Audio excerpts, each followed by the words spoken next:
Welcome back to our channel ക്യൂ ക്യാമി.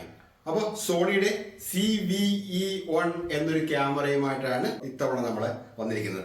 എന്താ പ്രത്യേകത എന്ന് ചോദിച്ചാൽ ഇത്രയും കോമ്പാക്റ്റ് ആയിട്ട് ലോഗേഴ്സിന് വേണ്ടി ഇറക്കിയിരിക്കുന്ന ആദ്യത്തെ ഫുൾ ഫ്രെയിം മിറർലെസ് ക്യാമറയാണ് CVE1 എന്ന് പറയുന്നത്. ഏറ്റവും കൂടുതൽ ലോഗേഴ്സിനെ ഫോക്കസ് ചെയ്ത് ഏറ്റവും കൂടുതൽ ക്യാമറ ഇറക്കുന്ന കമ്പനി ആണെന്ന് ചോദിച്ചാൽ അത് സോണി ആണെന്നുള്ള കാര്യത്തിൽ ആർക്കും സംശയം ഉണ്ടാവില്ല. കാരണം CVE10, CVE1F, ഇനി വരാൻ പോകുന്ന CVE1Fന്റെ Mark 2, പിന്നെ അതിന് മുമ്പ് തന്നെ 7C എന്നൊരു ക്യാമറ ഉണ്ടായിരുന്നു, അവന്റെ Mark 2 വരാൻ പോകുന്നു. 7Cയുടെ 6 എന്നൊരു മോഡലും ഉടനെ വരാനായിട്ട് വെയിറ്റ് ചെയ്യുന്നുണ്ട്. അപ്പൊ എല്ലാം കൂടെ കൂട്ടുവാണെങ്കിൽ ഏകദേശം 5-6 ക്യാമറ ലോഗേഴ്സിന് വേണ്ടി മാത്രമാണ് സോണി ഇറക്കിയിരിക്കുന്നത്.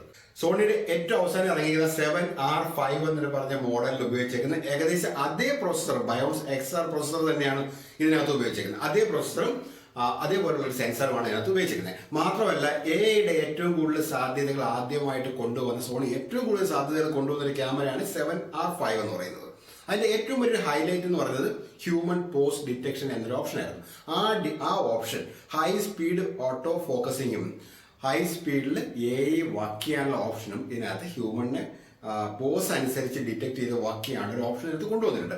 അത് കൂടാതെ ഈ ക്യാമറയ്ക്ക് സ്വന്തമായിട്ട് ഒരു ക്യാമറാമാൻ ആകാൻ പറ്റും AI ഉപയോഗിച്ചിട്ട്. അതായത് നിങ്ങളുടെ ട്രിപ്പോഡിൽ ഇത് ഒരു സ്ഥലത്ത് ഫിക്സ് ചെയ്ത് വെച്ചതിന് ശേഷം അത്യാവശ്യം നമ്മൾ നടന്ന് മൂവ് ചെയ്തൊക്കെ ഏത് രീതിയിലൊക്കെ നിങ്ങൾ ആക്ട് ചെയ്യാലും വലത്തോട്ടോ ഇടത്തോട്ടോ ആ ക്യാമറയുടെ ലെൻസിന്റെ ഫ്രെയിമിനകത്ത് നിങ്ങൾ എങ്ങോട്ടൊക്കെ ഓടി കളിച്ചാലും നിങ്ങൾ ഷൂട്ട് ചെയ്യുന്ന ഔട്ട് എന്ന് പറഞ്ഞാൽ ഫ്രെയിമിനകത്ത് തന്നെ ആയിരിക്കും. ഞാനിത് ആദ്യമായിട്ട് കണ്ടപ്പോഴത്തേക്കും ഭയങ്കര വാവ് ഫീലിംഗ് ഉണ്ടായ ഒരു കാര്യമാണ്. എന്നെ ഏറ്റവും കൂടുതൽ അട്രാക്ട് ചെയ്തത് ലോഗേഴ്സ് സ്പേസിന് വലിയ പ്രശ്നം എന്ന് വെച്ചാൽ അവരൊന്ന് മൂവ് ചെയ്ത് പോയാലും പിന്നെ ചിലപ്പോൾ അവരുടെ ഫ്രെയിമിൽ കാണാൻ പറ്റില്ല. അപ്പോൾ നമ്മുടെ ഫ്രീഡം കിട്ടുന്നത് നമുക്ക് മൂവ് ചെയ്യാനുള്ള സ്വാതന്ത്ര്യം കിട്ടുമ്പോഴാണ്.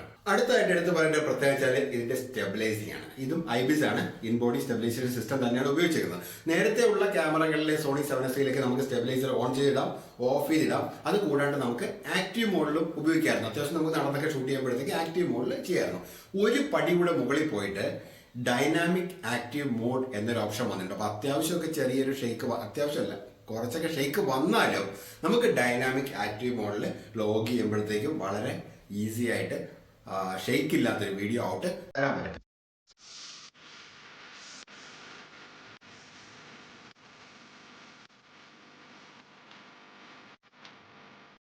പിന്നെ 3 ക്യാപ്സ്യൂൾ മൈക്കാണ് ഇതിനകത്ത് ഉപയോഗിച്ചിരിക്കുന്നത്. 3 ആംഗിളിൽ നിന്ന് സൗണ്ട് വന്നാലും അതിനകത്ത് വ്യക്തതയോടുകൂടി ക്യാപ്ചർ ചെയ്യാനുള്ള ഓപ്ഷൻ ഈ ക്യാമറയ്ക്ക് നന്നായിട്ടുണ്ട്.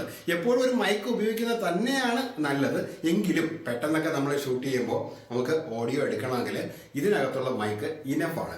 അത് കൂടാണ്ട് ഇതിനകത്തൊരു സൂമിങ് ഓപ്ഷൻ കൂടെ അഡീഷണലി കൊണ്ടുവന്നിട്ടുണ്ട്. നമ്മുടെ ലെൻസിന്റെ സൂമിങ് കൂടാണ്ട് നമുക്ക് ഈ ഒരു ബട്ടൺ ഉപയോഗിച്ച് സൂം ചെയ്തുകൊണ്ട് കുറച്ചുകൂടെ ഡിജിറ്റലി ഇത് സൂം ചെയ്യാനുള്ള ഓപ്ഷനും കൂടെ ഈ ക്യാമറയ്ക്കകത്ത് സോണി കൊണ്ടുവന്നിട്ടുണ്ട്. എന്ന് വേണ്ട ലോഗേഴ്സിന് എന്തെല്ലാം ബേസിക് ആയിട്ടുള്ള ആവശ്യങ്ങളുണ്ടോ അതിനെ എല്ലാ ഫീച്ചേഴ്സിനെയും ഒരു ബോഡിക്കുള്ളിൽ കൊണ്ടുവന്നാൽ എങ്ങനെയിരിക്കും അതിന് ഒരു ഉദാഹരണമാണ് CVE1 എന്ന് പറയുന്ന ഈ ഒരു ക്യാമറ.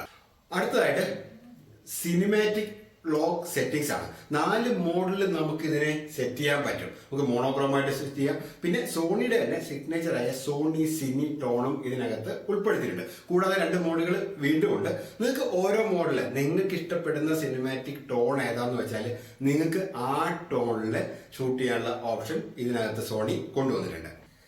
ഏകദേശം 1,82,000 രൂപയാണ് ഇതിന്റെ മാർക്കറ്റ് പ്രൈസ് ഇപ്പോൾ വരുന്നത്. പ്രൈസ് എപ്പോൾ വേണമെങ്കിലും മാറാം, കൂടാം, കുറയാം, അതൊക്കെ ആ ദിവസം അനുസരിച്ചിരിക്കും. ഇന്നത്തെ ഇതിന്റെ വില എന്ന് പറഞ്ഞാൽ ഏകദേശം 1,82,000 രൂപയാണ്. പിന്നെ ലെൻസ് വേറെ വാങ്ങണം. ലെൻസ് വാങ്ങുമ്പോൾ ഈ ബോഡിക്ക് തന്നെ സ്റ്റണ്ണിങ് ബോക്കെ എഫക്റ്റ് ഉള്ള ഒരു ബോഡിയാണ്. അപ്പോൾ ഇതിനകത്ത് പല പല ലെൻസസ് നമുക്ക് ഉപയോഗിക്കാം. എങ്കിലും 24mm ഉപയോഗിക്കാം, 28mm ഉപയോഗിക്കാം, 35 ഉപയോഗിക്കാം, 50 ഉപയോഗിക്കാം. ഇത്രയും ലെൻസസ് ആണ് ഞാൻ എൻ്റെ പേഴ്സണലായിട്ട് ലോഗേഴ്സിന് വേണ്ടി സജസ്റ്റ് ചെയ്യുന്നത്. പക്ഷേ ഈ ലെൻസസ് നിങ്ങൾ മാറി മാറി യൂസ് ചെയ്ത് ടെസ്റ്റ് ചെയ്യണം. കാരണം ഓരോ ലെൻസസിലും നിങ്ങൾ കാണുന്ന രീതി വ്യത്യസ്തമായിരിക്കും.